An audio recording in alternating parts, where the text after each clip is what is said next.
Before we begin, here's how to earn continuing professional education credit for attending this session. Gain valuable insights by attending the podcast, then complete the assessment test to download your certificate. To do this, follow these simple steps. Click on the link in your description to access the session. Create a free account and attend the podcast. After the podcast, take the assessment test and download your certificate. It's easy, and it's free. We highly recommend checking out our subscription.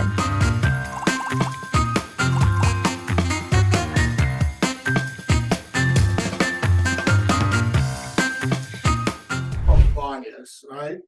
Yeah. And professional experience over 30 years. What do you think about comparison of the anonymous survey or group focus group, for example, right? Mhm. What do you think about these two comparison? Which one you find, or one-on-one interview on a confidential environment? Out of these three, which one you think is more effective for collecting unbiased data? Well, you're going to get my answer that it depends, right? And this is why I like being eclectic. So, I think there's so many good models around evaluation that help us think through. So, number one, for example, you got to know what's the object of the evaluation. What am I really trying to figure out here? Okay, because I don't think it's just as simple as should it be confidential or not confidential. It's what are you going to do with the data? Okay, so for example, I have lots of clients who want us to do some kind of evaluation of a learning intervention of some sort. Let's say it's a course, okay? And when I start asking, what do you really want to know? They don't really care necessarily about did Bob like it, did Mary like it, did Sue like it, did individuals apply it out on the job? They really want to do program evaluation. They want to know, is the course working?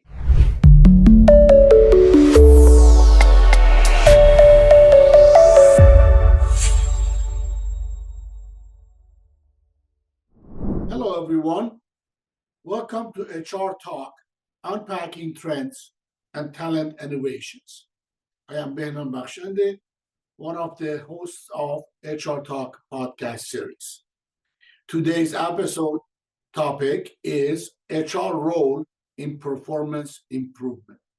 And we are so excited to bring somebody very specialized on performance improvement, our guest, Mr. Ethan Saunders, founder and CEO of Sundial Learning System, a consulting firm specializing in the field of organizational strategy, development, and engagement. Ethan has provided consulting services to clients in the public, nonprofit, military, and private sectors for over 30 years. His leadership experience includes building and leading Sundial, directing AARP's learning and developmental function, leading a human performance practice for ICF International, directing career management for the U.S. Navy's Human Performance Center, and managing instructional design and competency research for the Association of Talent Development, formerly known as ASTD. He is nationally recognized speaker who has published numerous books and articles on topics related to workforce learning and performance. He is also a certified performance technologist through the International Society of Performance Improvement, a certified action learning coach through the World Institute for Action Learning, and a certified Clifton Strength coach through Gallup. As you can tell, Mr. Sanders have many talents and experience on talking about performance improvement. Ethan is the recipient of the American Society for Training and Development, ASTD, President's Award for Outstanding Achievement, the U.S. Navy's Meritorious Service Award, and the Association for the Talent Development, or ATD, Best Award. Ethan has been a faculty member of ATD for over 25 years, an associate professor at the University of Maryland since 2010, and has presented at workplace learning and performance conferences around the world. I don't know about you, but I'm very excited to pick Ethan's brain about the role of HR in performance improvement. So please join me and welcome Mr. Ethan Saunders. Hi, Ethan. It's so good to have you here. Thank you very much for your time. I know how busy you are in everything that you do. As I was doing your introduction, I was like, wow, he's busy. You have a lot to do. But thank you very much for accepting our invitation. It's my pleasure. I'm glad I could help out. Thank you very much. So as you know, the topic of this episode is about the role of HR in performance enhancement and performance of workforce. And I know you have a lot of experience in different sectors, Navy, private sector, nonprofit sector. Based on your experience in these various sectors, what do you see, what do you think is the role of HR in performance improvement and how they evaluate?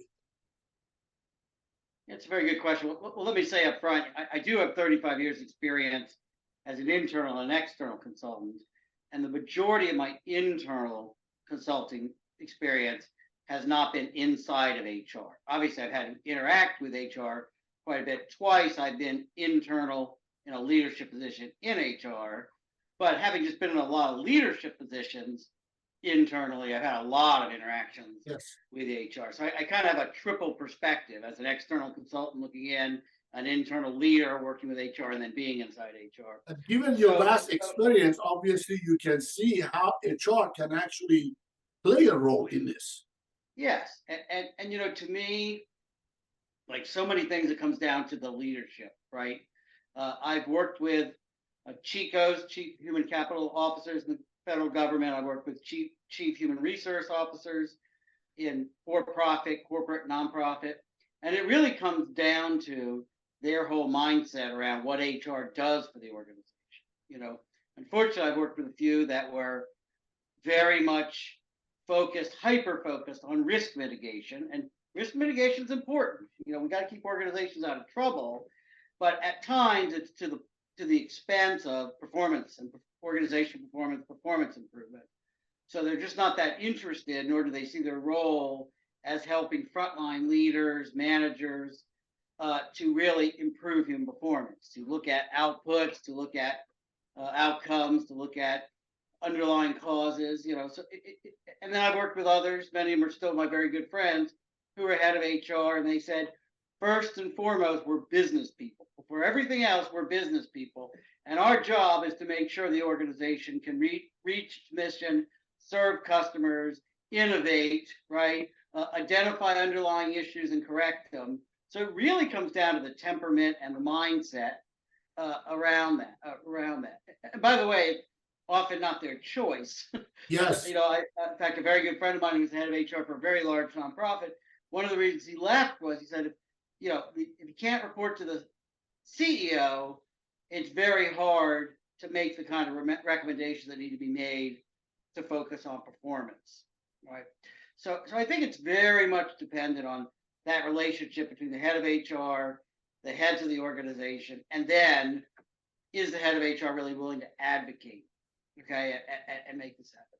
So all that caveating aside, let's change the question slightly. What should it be? What should? Right? And I think what it should be is first and foremost understanding the mission of the organization very, very well. I always take kind of a strategic planning approach. You know, like if I go into an organization, I see, hey, do they have a strategic plan for the organization? Does it make sense? Is it well thought out? Does it have environmental factors in there? Okay, so that's just pass one. Pass two is, has somebody taken that organizational strategy and started talking about the people piece, either an independent people management strategy, people engagement strategy, or even better, kind of an integrated human resource strategy that connects directly to the organizational strategy, And when I see that, it gives me hope that, okay, they at least understand there's two sides to the coin. So if they have it, so I guess that's the first answer is the first role of HR should be taking the organizational strategy, helping facilitate that makes sense and people can rally around it, and then translating it, cascading it down to, so what's the people side? How do we win the war for talent? How do we engage employees? How do we address root causes related to performance? Okay. How do we assemble data about human performance and about human resources that leaders trust as much as financial data? You tend to find two kinds of data in an organization, and finance always wins. Financial data or metrics around productivity, they always win unless you have a really well-led HR group that says, hold on, there's more to it than widgets out the door and profits and stockholder engagement. We've got to have internal mechanisms so this place is really efficient and effective in some way. Yeah. Unfortunately, we like it or not like it, the finance of the organization is really compete with the internal relationship that you want to build with the workforce to support the finance. Suddenly become a vicious circle. So which one I'm going to pay attention to, because they both are completing one another. Yeah. And you and I have talked so much about performance management. I just have some questions on that, but that's to me a perfect example. While organizations will do backbends to do performance management and put so many resources into evaluating, supervisors evaluating employees, at the end of the day, they rarely trust the data. If you sit there and say, we're going to promote Joe because Joe, should be our next leader and has great performance management scores, they'll almost always say, yeah, but that's just his supervisor likes him. Of course he has good performance management scores. That doesn't mean he actually performs. That's an issue, right? It's a very deep issue because the personal relationship have a big impact. Even the family relationship have the bias is there. It's there, but what are you going to do with it? Right. All right. Thank you for your answers. So as a certified performance technologist, what methodologies or frameworks do you find most effective in enhancing organizational performance? Yeah. So I'm a little unique in this because I really do believe in a very eclectic approach.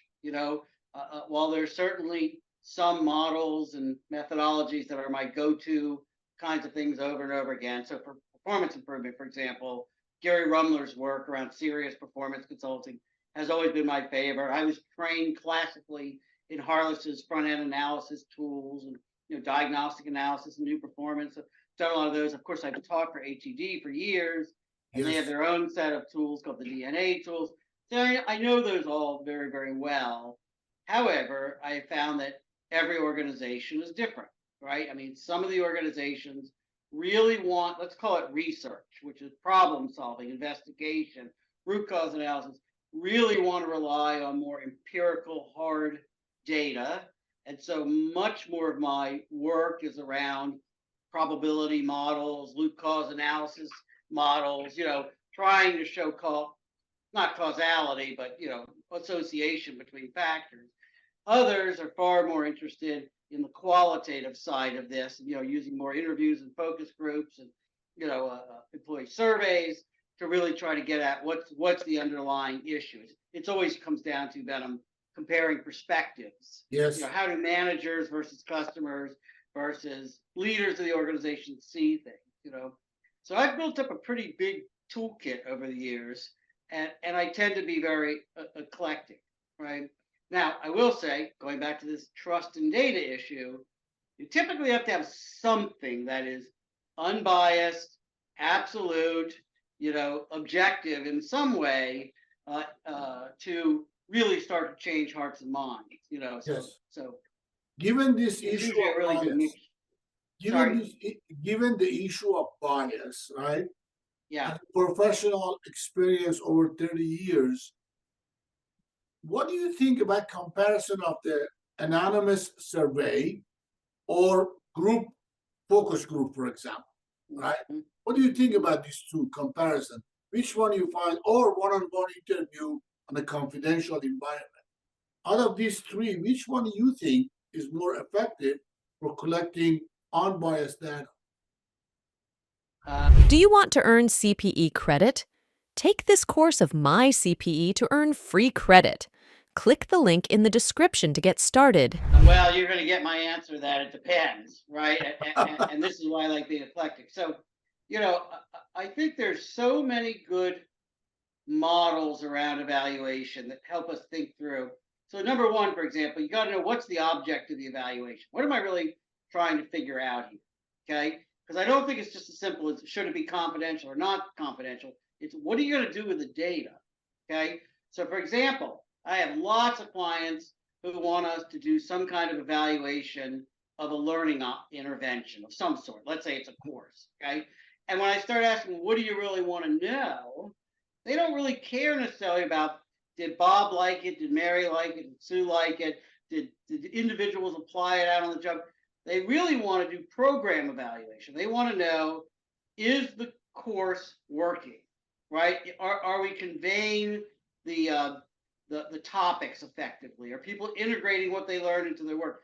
So to me, I'll always sit there and say, okay, so if you're evaluating the program and not the people in the program, why not make it anonymous? There's absolutely no reason. It's not like you're certifying doctors or lawyers, to say, okay, I see you do those skills.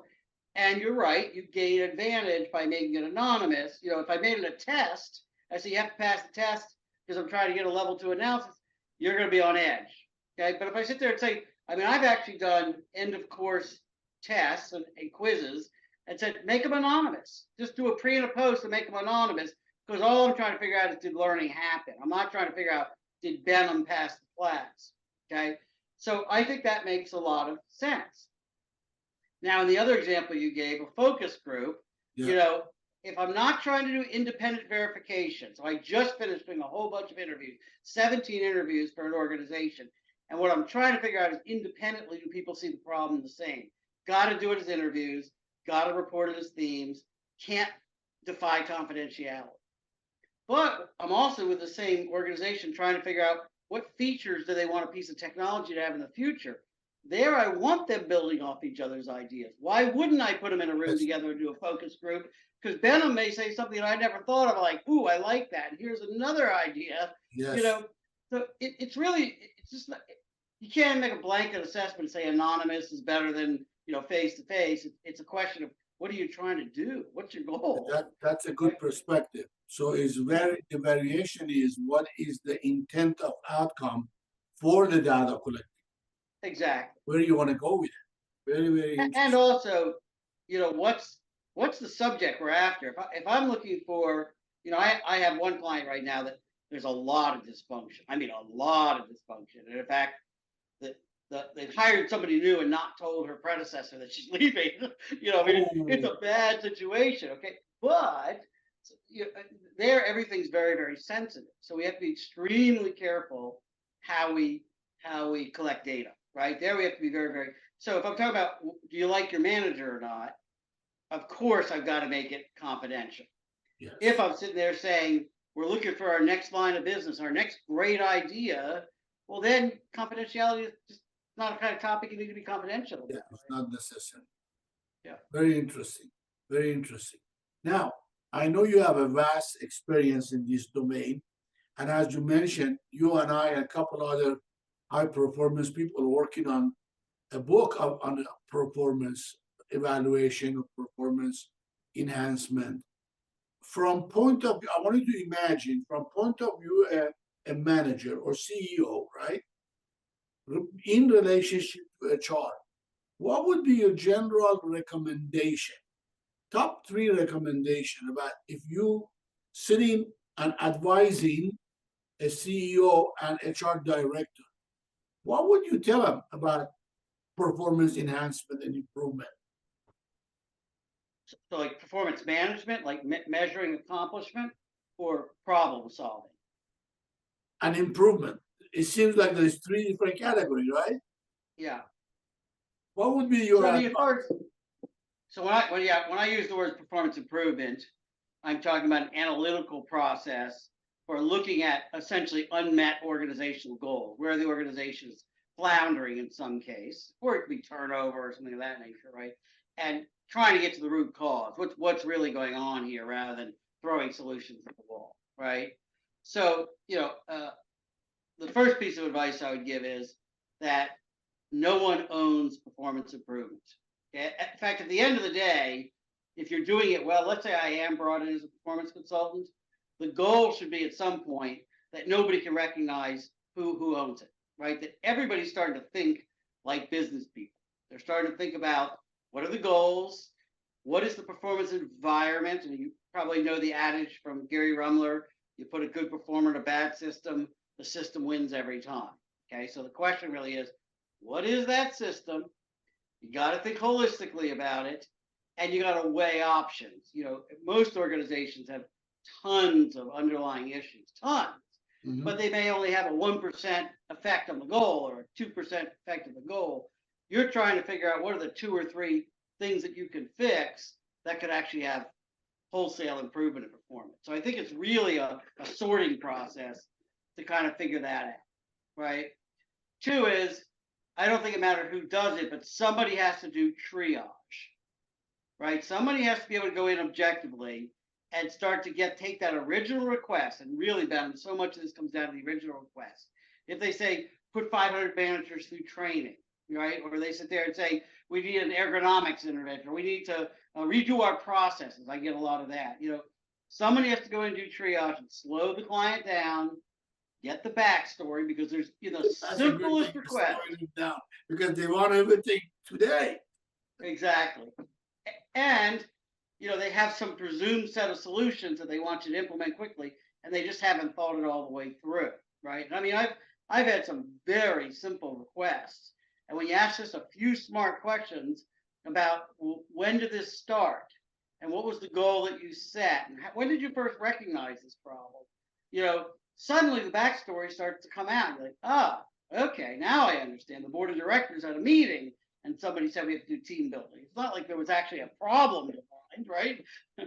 So I think it's very important that it doesn't have to necessarily be a performance consultant per se, but somebody has to be, an HR business partner may go in and start to slow them down, get the backstory, and then assess how open-minded are they. Are they like driving a train saying, you got to get this done? Or are they saying, well, actually, if we could take a little while and look at this and back up, great, maybe we could do it another way, so it's latitude. Very interesting. Very interesting. Now, given myself, I've done some project for military government project, right? And when I'm reading about your experience, that you have worked on the private sector, nonprofit sector, and government sector. My question, given my own experience, was, wow, there is a lot of red tapes when you go work with government. There's a lot of red tapes. I was wondering how Ethan go through these red tapes, deliver the goods that he know he can deliver on the private sector with the less barriers and less red tapes, because as you know, if you get the buy-in from top executives and senior managers, the rest potentially would be easy progress. But with government, it's different. Can you shed some light on this for us about how do you go through the differences between private sector, nonprofit sector, and then government? Yeah, so let me do this in 2 parts, right? I mean, first of all, let me say the hardest organization in the world to change is one that's highly successful, right? If they are clipping along, making lots of money, getting their mission done, stockholders are happy, stakeholders are happy, it's very hard to make a case for even fairly small changes. Okay, so that's the first issue. Second, I'm sure you're familiar with Kurt Lewin and the idea of force field analysis, right? The truth is, whether it's red tape, and when you say red tape, I'm usually thinking bureaucracy, excessive amounts of policies, excessive cumbersome processes, right? That all falls under red tape, I think, right? And so I know it's easy to pinpoint and assume that government, military has more red tape, than other organizations. But really, as soon as you have two people in an organization, you have a bureaucracy immediately, right? So it might be what's different in the federal government is you have legislation, you have executive orders, and typically, like working for the Navy, you're talking a very high stakes environment, right? I mean, literally, lives are on the line.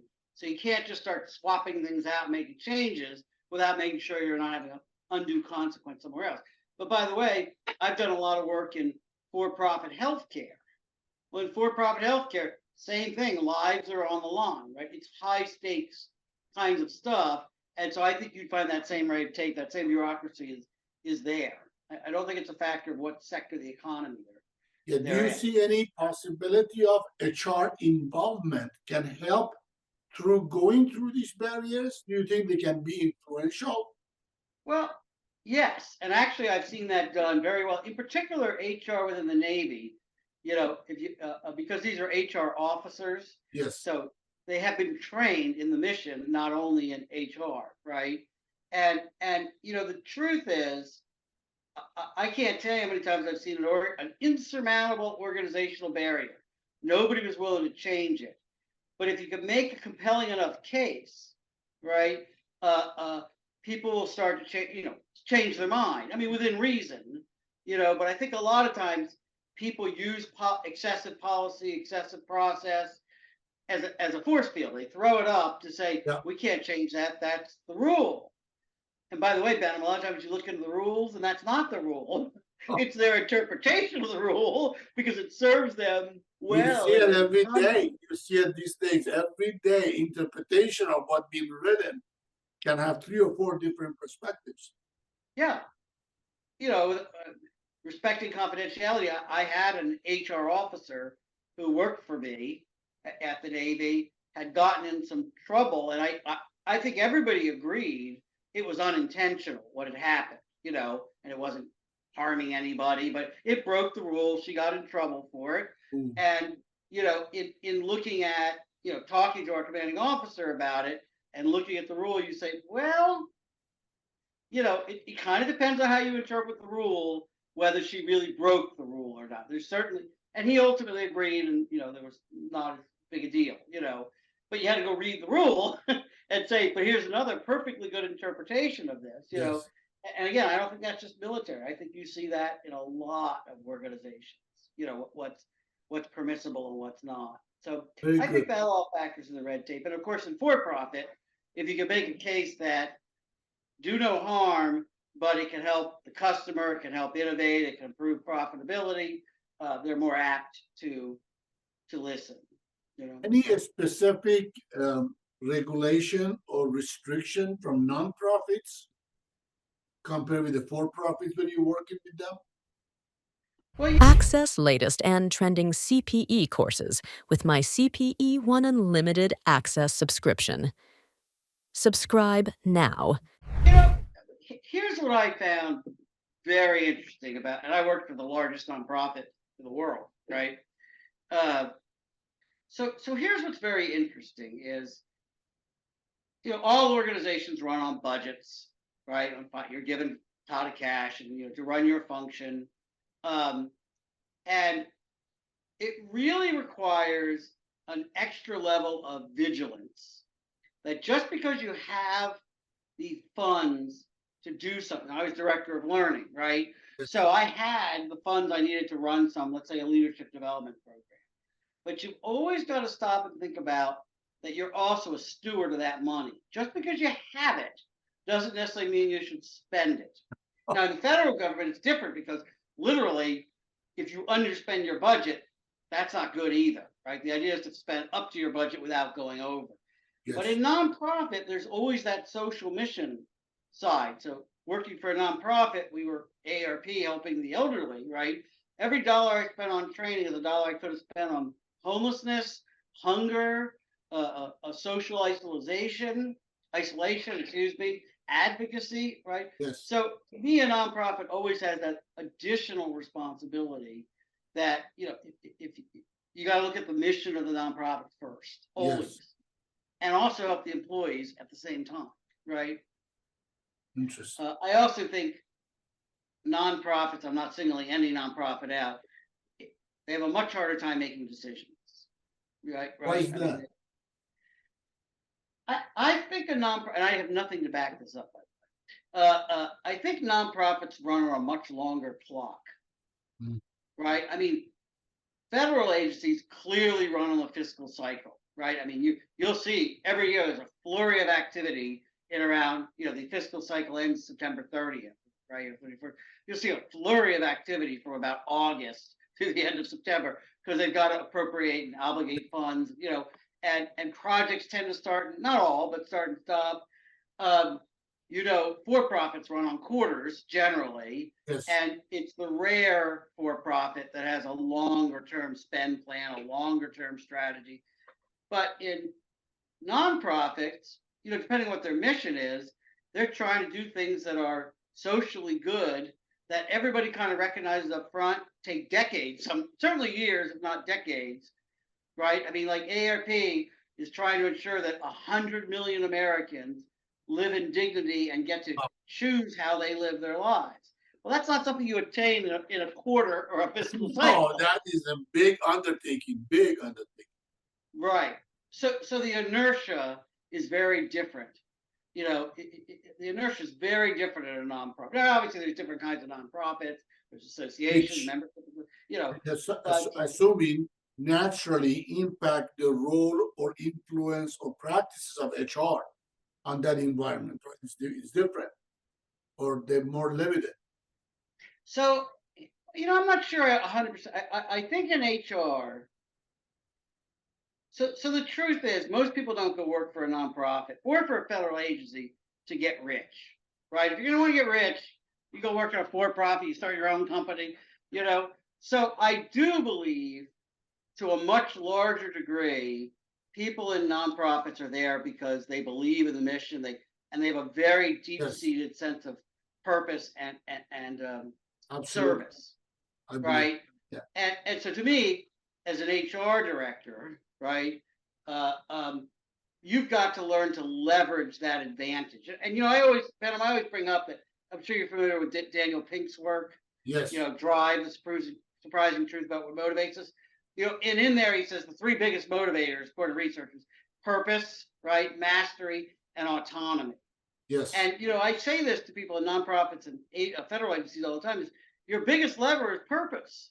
Okay, and that is a huge advantage that you have working for the kind of organization you do. Pull that lever, be strategic, figure out, because the truth is, I loved AARP. I believe strongly in the mission, but in the heat of battle, day in and day out, running programs, managing people, managing budgets, you can forget that you're part of a higher purpose in some way. And so to me, HR's role is bringing that meaning back to work over and over and over again. Having it be alive and vibrant in the space. Yes. And unfortunately, I see that doesn't get done a lot in some kinds of organizations. I saw it. So they get entangled with the day-to-day operation, and therefore frustration coming in, resignation coming in, perpetrations coming in. It's just so hard to keeping them focused on the purpose or vision of the organization. That's right. Yeah. So to me, HR's role does look different inside a nonprofit, because I think that's important. Again, I think if they're two heads down, everything's about risk mitigation, everything's about managing growth of payroll. I see a lot of that. They really miss out on what's super important. Oh, by the way, not only the purpose piece, but to me, they have to extra focus on mastery and autonomy. You tend to get in nonprofits that most people who work in nonprofits that I've experienced, I've only worked for 2 internally, is that majority of employees are association professionals, right? So they work their way up from associations, and they tend to be subject matter experts in something the association does. So, for example, housing is very big with the elderly. We had a lot of people who had housing. Health is very big. We had a lot of people with health, but they likely moved up from a lot of other nonprofits that had similar topics within their mission, right? So providing growth opportunities for them and continual thought leadership is incredibly important. This is their life's passion, right? Yes. So you've got to do that, versus somebody who's in a for-profit business, let's say, and they are an accountant. Do they really care whether they're accountant for Bank A or Bank B or a manufacturer somewhere? Probably doesn't matter. I mean, as long as they like their boss and they get paid fairly, and they're going to be pretty happy. In the nonprofit world, it's a little bit different. Yeah. Very good. That was invaluable. Thank you. Now, given you are an experienced certified action learning influence, you're certified action learning coach, how you think that would influence your approach to HR and performance improvement? Yeah, so it's very interesting. And I should disclose I was actually on the World Institute for Action Learning board. Yes. And a very good friend of mine was the president. So I have a personal connection there, right? But honestly, when I first really started using action learning, I'd heard of it, right? But when I was at the Navy, we were looking at implementation rates of HPI projects, right? We actually had very low implementation. And one of the reasons we found out was that the groups that had higher implementation rates, A, worked in teams. They did not work individually as performance consultants, right? B, they were using far more systems thinking to make recommendations. In other words, the people who were kind of not using systems thinking, working individually, tended to throw the kitchen sink at the admiral. There were so many issues, right, and so many recommendations that essentially nothing got implemented. Okay, and so really at that time we brought Dr. Mike Marquardt in, who's one of the action learning gurus, and we started working with these intact consulting teams around the country to try to use action learning to think more holistically about the recommendations they were making and implement. And it worked. It worked really, really well. So I tend to bring it in, even in leadership courses and all kinds of like project work. I find that action learning is actually one of the best ways to drive group learning, group accountability, group implementation, group reflection. I always say action learning is a combination of group problem solving and group therapy put together. Yeah, that was nice. Yeah, so I really am a big fan of action learning. I find that it works really, really well. Great. One more question about HR. How can HR drive performance in an increasingly remote hybrid work environment? Since 2022, 21, when the pandemic happened, everything we know about work environment changed, right? Suddenly even impacted the real estate values in companies and big companies and yeah. How do you see HR can drive the performance improvement in this kind of hybrid environment? It's a really good question. So for years, long before COVID, the issue of telework, telecommuting, remote work is not new. It's been around decades, really. Okay, and typically the argument you would have is, how do I know people are really working if I don't have my eyeballs on them? Okay, and I have made the case for decades. I mean, certainly going back to the early 2000s. Well, a lot of what you say is exactly the same when people are in a building versus when they're remote, right? So if a manager has well-defined deliverables, if a manager has well-established deadlines, if a manager has objectives, okay, it shouldn't really matter if the person is working on the moon or working in an office. And by the way, I've been in many, many, many offices where you walk around and everybody's sitting at cubicles, but it doesn't seem any work's getting done. There's kind of empty desks. And I mean, I've seen a lot of it, okay? So just because you can see them doesn't necessarily mean you're managing performance. So that's one, okay?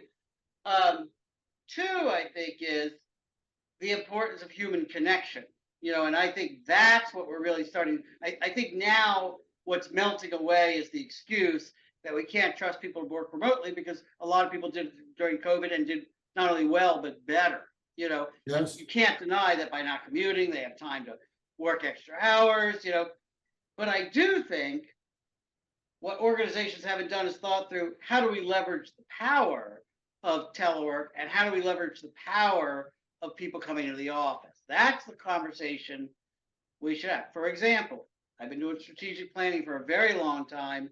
I've been working with a federal agency on strategic planning for 6 months, and they were absolutely adamant, we're only doing it remotely. We're not, even though they all live in the same city, they did not want to come in to do strategic planning because they like working from home.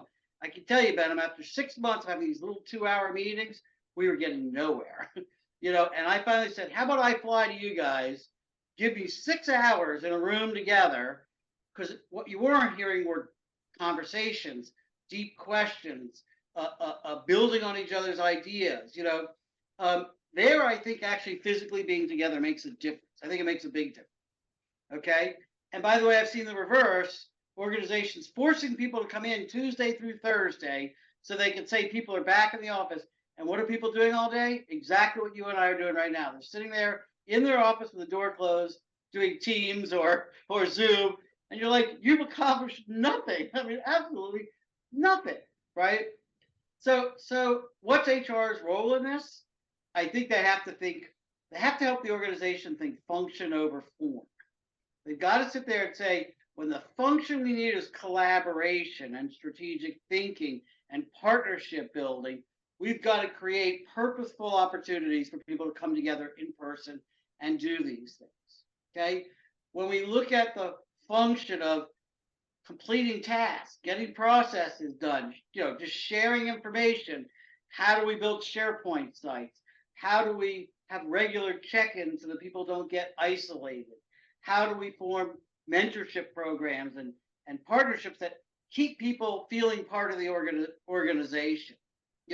How do we offer EAP programs and things to help people who are starting to feel isolated in some ways? How could be HR can actually bring more engagement for employees? That is very important in this environment.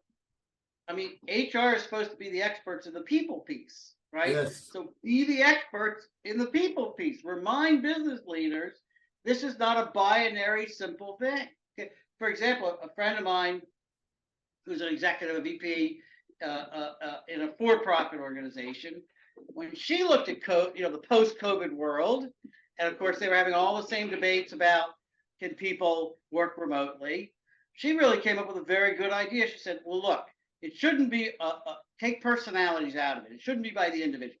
A lot of people are saying that. Okay, let's start with which jobs absolutely are not eligible because of the nature of the work that they do. They must come into the office once the office reopened. By the way, she was doing it before there was a return to work. Okay. The second is some jobs are eligible for telework because of the nature of what they do. It works just as well remote. But what was really smart is she created a third category, which was eligible within 50 miles. Now, see, she's thinking about it like a business person as an HR executive and saying there's some roles that under most circumstances, you can do it remotely. But if we need you, if there's an emergency, I don't want to hear, oh, you will move 3,000 miles away. I can't come in tomorrow, right? So to me, that's HR using the people strategic brain to say, how do we broach this so that everybody can be successful? And that's what HR should be about, right? Very nice, very nice. So let me ask you some question about the future, focusing on the future. Yeah. Given the, looking towards the future that is coming, what emerging trends should HR professionals be aware of for enhancing the role of performance improvement? What do you think is coming at them in the future? What trends you speculating that's coming? Well, let me start by saying I'm lousy at predicting the future. I was if I could, I would buy another. In 1988, I stated loudly, the Berlin Wall will never come down, right? Oh, 1 year later, I was wrong. Right? I was wrong. So I think this is very interesting, actually. I think first and foremost is we're only starting to understand the total workforce, okay? That vast majority of organizations I'm working for today for-profit, nonprofit, military, the W-2 employee, both full-time and part-time, is really just a percentage and getting to be a smaller and smaller percentage of who the workforce is. Yes. Right? You start putting contractors in there, interns in there, volunteer. AARP had 100,000 volunteers. They only had 2,500 employees. They had 170 to 100,000, depending on the time of year. 100,000 volunteers. Okay. So when you start talking about managing the workforce, you're not, and by the way, gig economies in there as well, right? Who that workforce is, it's like a building without walls. You really don't know where the contributions start and end. Okay. And so think about it from a knowledge management perspective for a moment, right? So that knowledge isn't just the people who work for us today and might retire in 10 years. It's a whole universe and constellation of people who contribute to this organization. How do we start to capture and disseminate and synthesize what they know and what they, what their tacit knowledge is and what their wisdom is? So I think total workforce, by the way, I had a federal client that literally had 9 employees and 350 contractors. Wow. 9, right? So what does that look like? I mean, really, their job was just to manage people who did the work. They couldn't do the work, right? The vast majority of work. So I think that's a huge issue. What does that total workforce look like? And most predictions are we're going more towards a percentage of people being consultants, not being full-time employees. I certainly am. But I mean, here's a perfect example, Behnam. Do you know how many email addresses I have now? I have 9. Wow. I have 9 email addresses. Now, only 3 of them are me, right? But most of my clients, so I have 2 government email addresses because I have 2 federal clients that want you on their Office 365, their Teams, their email server, right? Their SharePoint. Well, that's actually pretty complicated because each of those you have to do mandatory training. Each of those you have to maintain your accounts. Each of those I have a laptop for. Okay. So think about it from a technology perspective. You're not just managing people who are full-time or even part-time employees, but all these people who seem to have an internal email address, but actually they're on call. They work when and where they're needed. Okay. I mean, I have hundreds of emails that I haven't answered because I'm like, those aren't for me, right? So I think from a total workforce perspective, very complicated. I think from a technology standpoint, very, very complicated. And then from a performance management standpoint, how do we measure those? Most consulting don't really have goals, right? Most consulting, the contract has goals, but it's not like I have an annual set of goals, right? And if I did, I'd have 10 sets from different clients, right? So that's a big issue, And then my second part to this answer is, of course, you and I have been talking a lot about performance management, and it actually amazes me that more organizations haven't cast off their performance management system. I mean, everybody knows they're very labor intensive, they're very expensive. Very few people have confidence in that the people who rise to the top of performance management are actually the best performers, and I think this is where AI is going to change the world, right? AI growing fast, growing very fast.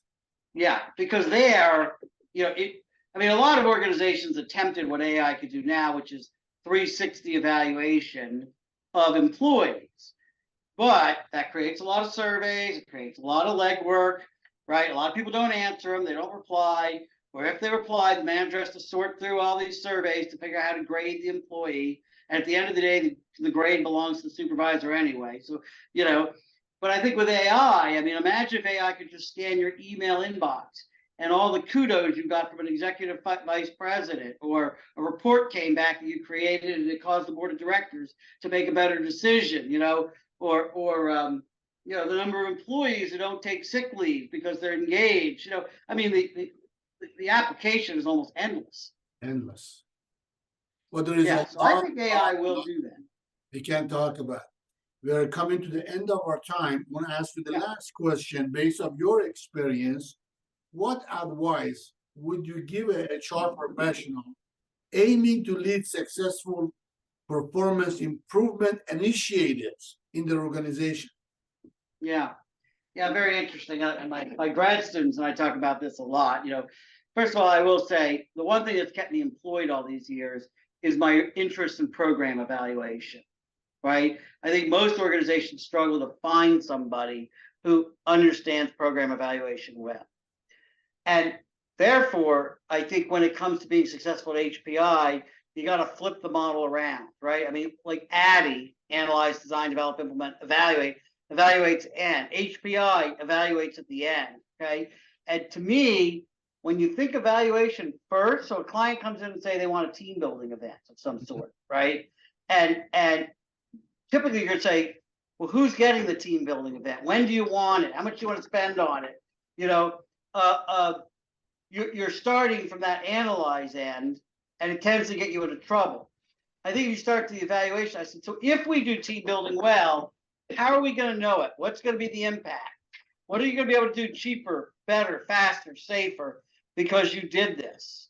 Okay, what is the baseline data we're going to look at to evaluate those things? What are other factors that could affect the evaluation? So asking the evaluation questions up front usually gets everybody into a frame of mind of HPI. By the way, I just designed a big mentorship program for a federal client. Love them. They're just wonderful people. They came to me with this library of documents around mentorship about, they basically went out and looked at other government agencies about what are they doing in mentorship. Good stuff, good research. But I started with those program evaluation questions, and we started realizing all that secondary. How much are we investing in mentorship? How many people are going to go through it? And a year from now, what are we going to be measuring to say, did the federal government get a good return on investment by getting into mentorship, right? It changed the whole nature of the discussion because we did that. And by the way, they're very happy. I think we got a much stronger program because of it. Very great, Ethan. Thank you very much for your time and valuable information. Everybody, Mr. Ethan Sanders, the CEO and founders of Samdial Consulting. Thank you very much, Ethan. And Thanks, Behnam. Take care. Access latest and trending CPE courses with my CPE One Unlimited Access subscription. Subscribe now.